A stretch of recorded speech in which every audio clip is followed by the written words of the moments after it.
Ne haber? Tamam bizim şefim. Kendine iyi bak. Görüşürüz.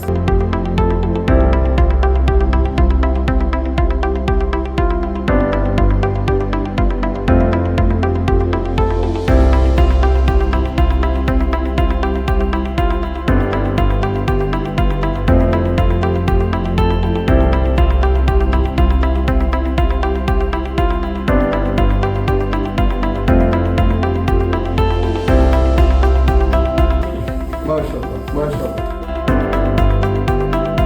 Seni gördüğüme çok sevindim. Resim gibi bana vermişsin. Kendine iyi bak.